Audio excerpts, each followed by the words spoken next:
এবাৰ এগৰাকী ব্যক্তি এজন সাধুৰ ওচৰলৈ গ'ল। ব্যক্তিগৰাকীৰ মনত সন্দেহ আছিল যে প্ৰকৃততে ভগৱান কোন।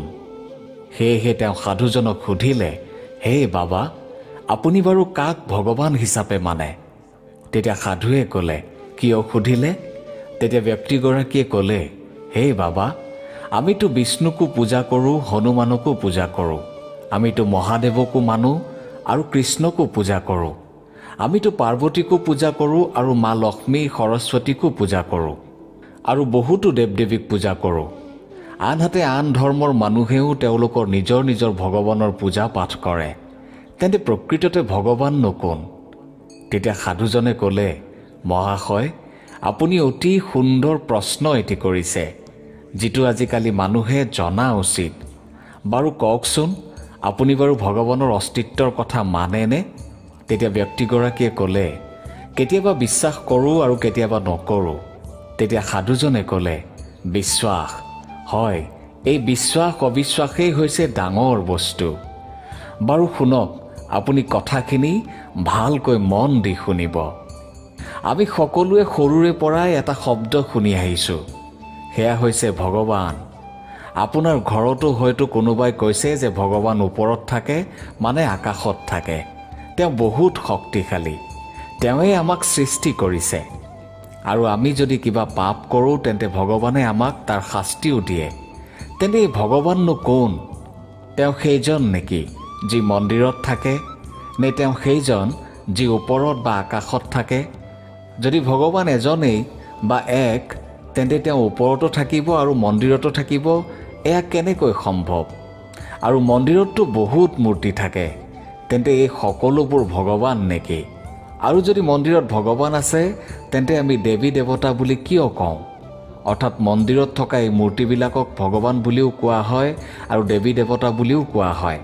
আৰু যদি মন্দিৰত থকা মূৰ্তিবিলাকেই ভগৱান, তেন্তে আমি নিম গছ, তুলসী গছ, আহঁত গছ, বৰগছ আদিক পূজা কিয় কৰোঁ? এয়াও ভগৱান নেকি? আমি গংগা, যমুনা, নৰ্মদা এই নদীবোৰৰ পূজা কিয় কৰোঁ? এয়াও ভগৱান নেকি? আমি আকাশ, সূৰ্য, পৃথিৱীৰ লগতে বিভিন্ন গ্ৰহৰ পূজা কৰোঁ, এয়াও ভগৱান নে?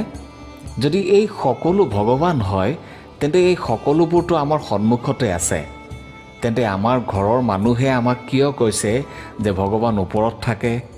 গোটেইটো কিবা খেলি মেলি নহয় জানো? এতিয়া আমি কেনেকৈ গম পাম যে প্ৰকৃততে ভগৱান কোন আৰু আমি কাৰ পূজা কৰিব লাগে? আহক এটি সৰু কাহিনীৰ মাধ্যমেৰে কথাখিনি বুজিবলৈ চেষ্টা কৰোঁ। এখন গাঁৱত এগৰাকী মহিলা আছিল। তেওঁ যথেষ্ট ভক্তিভাৱৰ আছিল। তেওঁ সদায় মন্দিৰলৈ যায়, ৰাতিপুৱা গধূলি সদায় ঘৰত পূজা কৰে। তেওঁৰ এজন 17 বছৰীয়া ল'ৰা আছিল। সি সদায় দেখিছিল যে মাকে সদায় ভগৱানৰ পূজা কৰে। এদিন সি মাকক সুধিলে, মা, হিন্দু ধৰ্মত ভগৱান ইমানবোৰ কিয়? খ্ৰীষ্টান আৰু মুছলিমসকলৰতো এজনেই ভগৱান। তেতিয়া মাকে ক'লে, শুন, হিন্দু ধৰ্মতেই সকলো ভগৱান আছে আৰু এয়াই সঁচা ভগৱান। তেতিয়া পুতেকে ক'লে, তেন্তে মা, ভগৱানটো এজনেই, ইমানবোৰ ভগৱানৰ কোনোবা এজন মুখ্য ভগৱান নিশ্চয় থাকিব পাৰে, হয়নে মা? যদি আছে, তেন্তে তেওঁ কোন? যেনেকৈ এটা পৰিয়ালত বহুতো সদস্যৰ মাজত এজন মুৰব্বী থাকে, তেন্তে এই সকলোবোৰ ভগৱানৰ মুৰব্বী কোন? তেতিয়া ল'ৰাজনৰ মাকো বিমূৰত পৰিল, চিন্তাত পৰিল। হয়তো ইমানবোৰ ভগৱানৰ মুৰব্বী কোন? মাকে পুতেকৰ এনে প্ৰশ্নৰ উত্তৰ দিব পৰা নাছিল। সেয়েহে যেতিয়াই মাকে ল'ৰাটোক মন্দিৰলৈ যোৱাৰ কথা কৈছিল, তেতিয়া সি মাকৰ কথা নামানি কয়, মা, মই মন্দিৰলৈ গৈ আচলতে খেলি মেলিতহে পৰোঁ, সন্দেহতহে পৰোঁ যে মই কোনজন ভগৱানক পূজা কৰিম। সেয়েহে মই মন্দিৰলৈ যাব নোখোজোঁ। তাতকৈ মই গীৰ্জালৈ যাওঁ, তাত মাত্ৰ এজন ভগৱানৰেই পূজা কৰা হয়, গতিকে ময়ো তাত নিজৰ মনটো একাগ্ৰ কৰিব পাৰিম।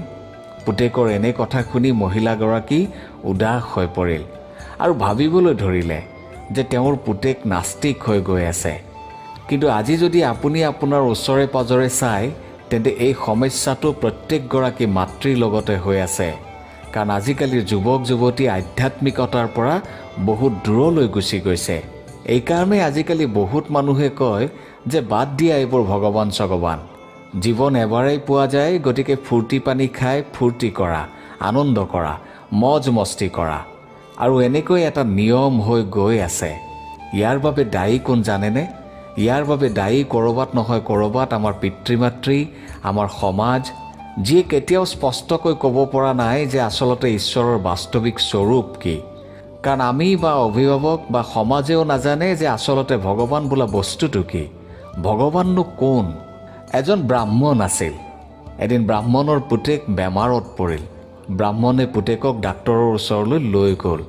ডাক্তৰে ক'লে, হে মহাশয়, আপোনাক মই অতি দুখ মনেৰে জনাবলগীয়া হৈছে যে আপোনাৰ ল'ৰাক এতিয়া কেৱল ভগৱানেহে বচাব পাৰিব।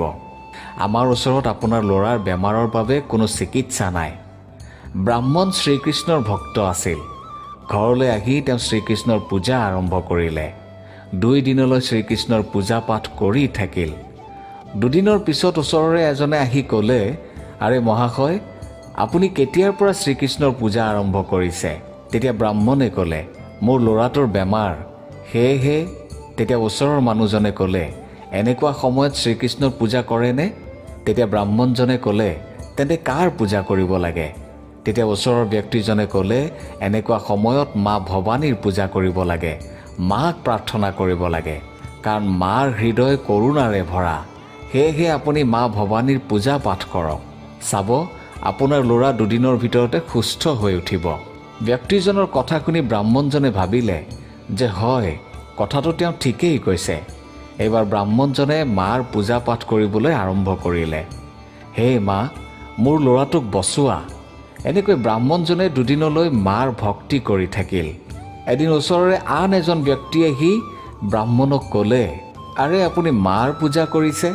এনে সময়ততো গণেশ ভগৱানৰহে পূজা কৰিব লাগে। গণেশ ভগৱানহে বিঘ্নহৰ্তা। গণেশ ভগৱানৰ পূজা কৰিলে আপোনাৰ এই বিঘিনি নাইকিয়া হৈ পৰিব। ব্ৰাহ্মণজনে ভাবিলে, কথাটো মানুহজনে ঠিকেই কৈছে। এইবুলি তেওঁ গণেশ ভগৱানৰ পূজা আৰম্ভ কৰিবলৈ ধৰিলে। 2 দিনলৈ নেৰা নেপেৰাকৈ ভগৱান গণেশৰ পূজা কৰিলে। তেতিয়া এজন সম্বন্ধীয় লোক আহি ব্ৰাহ্মণজনক ক'লে, আৰে তুমি এয়া কি কৰিছা? তুমি গায়ত্ৰী মন্ত্ৰ জপ কৰা, চাবা চমৎকাৰ হ'ব। ব্ৰাহ্মণজনে ভাবিলে, হয়, কথাটো ময়ো শুনিছোঁ, গায়ত্ৰী মন্ত্ৰ জপ কৰিলে চমৎকাৰ হয়। এতিয়া তেওঁ গায়ত্ৰী মন্ত্ৰ জপ কৰিবলৈ আৰম্ভ কৰিলে। তেতিয়া ব্ৰাহ্মণজনৰ আন এজন সম্বন্ধীয় আহি ক'লে, আৰে এয়া তুমি কি কৰিছা? সংকটমোচকটো হনুমানহে। তুমি হনুমান চালিচা পঢ়া, চাবা তোমাৰ সকলো সংকট দূৰ হৈছে। কথা শুনি ব্ৰাহ্মণে হনুমান চালিচা কৰাত লাগিল। এনেকৈ 2 দিনলৈ হনুমান চালিচা কৰি থাকিল। তেতিয়া ব্ৰাহ্মণৰ পত্নীক কোনোবাই ক'লে যে তেওঁলোকৰ ওচৰৰে গাঁও এখনত এজন সাধু আহিছে। তেওঁ এনেকুৱা বনৌষধি দিয়ে যাৰ দ্বাৰা ডাঙৰ বেমাৰো ভাল হৈ যায়।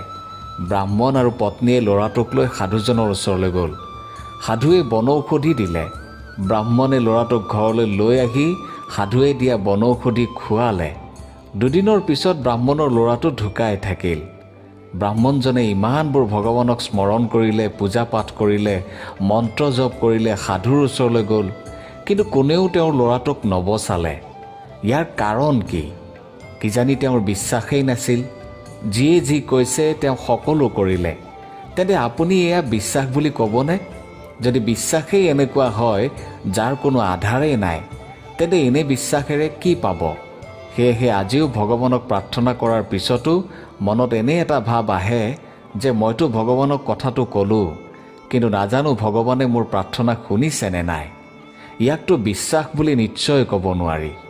মানুহে বিভিন্ন মন্দিৰ সাজিছে, বিভিন্ন ধৰণে বিভিন্ন দেৱী দেৱতাৰ পূজা পাঠ কৰিছে, আনকি নিজৰ ঘৰতো বিভিন্ন দেৱ দেৱতাৰ মূৰ্তি ৰাখি প্ৰাৰ্থনা কৰিছে, তথাপি কোনো ফল পোৱা নাই। তেনে সত্যনো কি? এই সত্যটো বুজা অতি প্ৰয়োজন। কিছুমানে কয় যে প্ৰকৃতিয়েই পৰমেশ্বৰ, কিছুমানে কয় আত্মাই পৰমাত্মা, কিছুমানে কয় ব্ৰহ্মাই ঈশ্বৰ, কিছুমানে এয়াই মানে যে প্ৰত্যেক জীৱতে ঈশ্বৰ আছে, অৰ্থাৎ ভগৱান সৰ্বব্যাপী। কিছুমানে কয় ভগৱান নিৰাকাৰ, না নাম আছে, না ৰূপ আছে, না আকাৰ আছে। কিছুমানে ইয়াকেই মানে যে এই সকলো দেৱী দেৱতাই হৈছে ভগৱান বা ঈশ্বৰ। কিছুমানে আকৌ এয়াও কয় যে ঈশ্বৰ বোলা একোৱেই নাই, আৰু সঁচাকৈ যদি ভগৱান আছে তেন্তে প্ৰমাণ দিয়ক। এতিয়া আপুনি এবাৰ নিজেই ভাবক বা চিন্তা কৰক যে যেতিয়া আপুনি ভগৱান বা ঈশ্বৰৰ অস্তিত্বৰ বিষয়ে ইমান কথা শুনিব, আপোনাৰ খেলিমেলি লাগিব নে নালাগিব, সন্দেহ হ'ব নে নহ'ব? আৰু শেষত আপুনি এয়াই ভাবিব যে আচলতে সত্যটোনো কি? এই সকলোবোৰেই সত্য নেকি? নে ইয়াৰ কোনোবা এটাহে সত্য? নে সত্য ইয়াতকৈ বেলেগ, যাক আমি এতিয়ালৈকে বুজাই নাই? সত্যটো এটাই হ'ব লাগিছিল, কাৰণ এই সকলো কথাই এটাই আনটোৰ খণ্ডন কৰে। এইখিনিতে আমি আন এটা উদাহৰণ ল'ব পাৰোঁ। এখন গাঁৱত 5জন অন্ধ বাস কৰিছিল। তেওঁলোকে হাতীৰ বিষয়ে জানিব বিচাৰিছিল। সেয়েহে গাঁৱৰে এজন মানুহে তেওঁলোকক এটা হাতী থকা ঘৰলৈ লৈ গৈছিল আৰু তেওঁলোকক হাতীটোৰ ওচৰত এৰি দিছিল। 5জন অন্ধই হাতীটো চুই চুই বৰ আনন্দ পাইছিল। কিছু সময় পিছত গাঁৱৰ মানুহজনে তেওঁলোকক সুধিলে, তোমালোকে হাতীটো কেনেকুৱা বুলি গম পালা?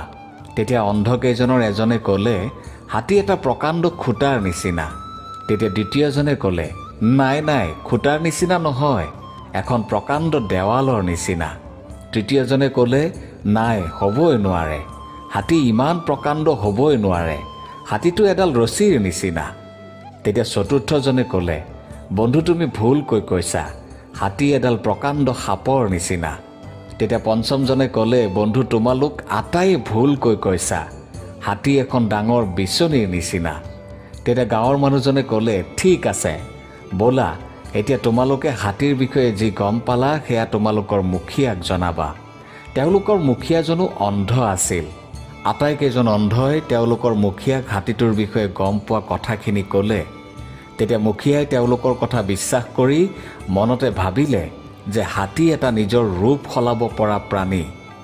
অন্ধ মুখীয়াজনে গৈ সেই ৰাজ্যৰ অন্ধ ৰজাক ক'লে যে মহাৰাজ, হাতী এটা নিজৰ ৰূপ সলাব পৰা প্ৰাণী। তেতিয়া ৰজাই ক'লে, মুখীয়া তুমি কি মূৰ্খ নেকি? হাতী এটা কেনেকৈ এখন বিচনীৰ নিচিনা, এটা খুঁটাৰ নিচিনা, এডাল ৰছীৰ নিচিনা, এখন দেৱালৰ নিচিনা আৰু এডাল সাপৰ নিচিনা হ'ব পাৰে? অলপ নিজেও চিন্তা কৰি চাব লাগে। তেতিয়া মুখীয়াই ক'লে, মহাৰাজ, 5জন মানুহে এই হাতীটোৰ বিষয়ে এনেকৈ কৈছে, গতিকে আপুনি বিশ্বাস কৰিলেও কৰক, নকৰিলেও নাই, হাতী এনেকুৱাই। তেতিয়া অন্ধ ৰজাজনে ক'লে, মুখীয়া নিজৰ বিবেকেৰে এবাৰ ভাবি চোৱা, আনে কোৱা সকলো সঁচা নহ'বও পাৰে। আনে কোৱাটোতকৈ নিজে কি বিশ্বাস কৰিছা সেয়াহে বিশ্লেষণ কৰি চোৱা। এতিয়া প্ৰশ্ন হ'ল, আমাৰো অৱস্থা এই 5জন অন্ধৰ নিচিনা হৈছে নেকি? আমাৰ ঋষিমুনিসকলে নিজৰ অনুভৱৰ আধাৰত ঈশ্বৰৰ আৰাধনা কৰিছে, তপস্যা কৰিছে। তেওঁলোকে ঈশ্বৰৰ বহু গুণ অনুভৱ কৰিছে আৰু মানুহকো সেই বিষয়ে ক'বলৈ যত্ন কৰিছে। কোনোবাই প্ৰকৃতিৰ পৰা কিবা অনুভৱ কৰিছে, তেওঁৰ মতে প্ৰকৃতিয়েই ঈশ্বৰ। কোনোবাই আত্মাৰ পৰা কিবা এটা অনুভৱ কৰিছে, গতিকে তেওঁৰ মতে আত্মাই হৈছে পৰমাত্মা।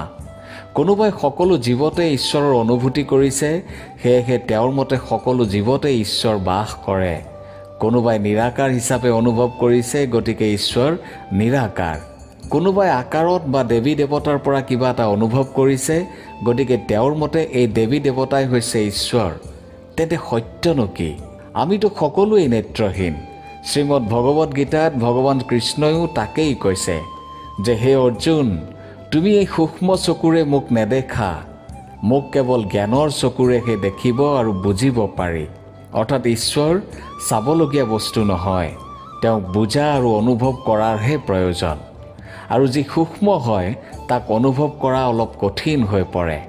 সেয়েহে ঈশ্বৰৰ বিষয়ে ইমান ভুল ধাৰণা বিয়পি পৰিছে। ভগৱান বা ঈশ্বৰ বুলি তেওঁকহে কোৱা হয়, যাক সকলো ধৰ্মৰ মানুহে মানে। এনেকুৱা নহয় যে হিন্দু ধৰ্মৰ মানুহৰ বাবে বেলেগ, মুছলমানৰ বাবে বেলেগ, খ্ৰীষ্টিয়ানবিলাকৰ বাবে বেলেগ। পৰমাত্মা হৈছে সৰ্বোচ্চ শক্তি, যাৰ ওপৰত আৰু একো শক্তি নাই, যি সকলোৰে মাতৃ, পিতৃ, বন্ধু, গুৰু, শিক্ষক আৰু ৰক্ষক, যাৰ কোনো পিতৃ মাতৃ হ'ব নোৱাৰে। সেয়েহে আমি প্ৰাৰ্থনাত গাওঁ যে তুমিয়েই পিতৃ, তুমিয়েই মাতৃ, তুমিয়েই বন্ধু, তুমিয়েই সখা। আমি পৰমাত্মাৰ লগত সকলো সম্বন্ধ কৰিব পাৰোঁ। পৰমাত্মা জন্ম মৃত্যুৰ চক্ৰতকৈও ডাঙৰ। ঈশ্বৰৰ কোনো শৰীৰ নাই। ঈশ্বৰ আজন্ম, অকাল মূৰ্তি, যাক কালেও গ্ৰাস কৰিব নোৱাৰে। এই পৰমাত্মাৰ সত্য স্বৰূপ জানিবৰ বাবে মাত্ৰ এটাই উপায় আছে, সেয়া হৈছে বিশ্বাস। আৰু এই বিশ্বাসৰ জন্ম হয় ধ্যানৰ পৰা। কথাতে কোৱা হয় যে বিশ্বাসে মিলয় হৰি, অৰ্থাৎ বিশ্বাস কৰিলেহে হৰিক পাব। বাকী সকলো যেনে পূজা পাঠ, মন্ত্ৰ জপ আদি ভগৱান ঈশ্বৰ বা পৰমাত্মাক পোৱা কিছুমান উপায় বা পথ, কিন্তু সেই পথত যদি বিশ্বাসেই নাথাকে, ধ্যানেই নাথাকে, তেন্তে ঈশ্বৰৰ সেই সত্যস্বৰূপ কেনেকৈ পাব? যদি আপুনি দেৱ দেৱীক ভগৱান বুলি ভাবে তেন্তে বিশ্বাস কৰক। যদি আপুনি প্ৰকৃতিক ঈশ্বৰ বুলি ভাবে তেতিয়াও বিশ্বাস কৰক। মুঠতে আপুনি পৰমাত্মাক পোৱা যি উপায় বাছি লয় তাত আপোনাৰ বিশ্বাস অত্যন্ত প্ৰয়োজনীয়। এতিয়া চাগে আপুনি বুজিব পাৰিছে যে আচলতে ভগৱান কোন আৰু তেওঁ পাবলৈ হ'লে কি কৰিব লাগে। তেতিয়া ব্যক্তিগৰাকীয়ে ক'লে, হয় বাবা, আজি আপুনি মোৰ মনৰ এটি অতি ডাঙৰ সন্দেহ দূৰ কৰিলে। মানুহে ভগৱান বা ঈশ্বৰক পাবলৈ যি পদ্ধতিয়েই বাছি নলওক কিয়, তাত বিশ্বাস থকাটো অতি গুৰুত্বপূৰ্ণ। আৰু মনলৈ সেই বিশ্বাস আনিবৰ বাবে ধ্যানৰ ভূমিকা অতি মহত্বপূৰ্ণ। আপোনাক অশেষ ধন্যবাদ বাবা, আপোনাক অশেষ ধন্যবাদ। গতিকে প্ৰিয় দৰ্শক, আগবাঢ়ক ইতিবাচক পজিটিভ চিন্তাৰে, লক্ষ্যস্থান নিশ্চয় পাব। নেতিবাচকৰ পৰা ইতিবাচকলৈ পৰিৱৰ্তন কৰা মোৰ এই যাত্ৰাৰ অংশীদাৰ হওক, মোৰ এই প্ৰয়াসৰ অংশীদাৰ হওক। আৰু চাই থাকক, শুনি থাকক মটিভেটৰ নিৰঞ্জনৰ মটিভেশ্যন।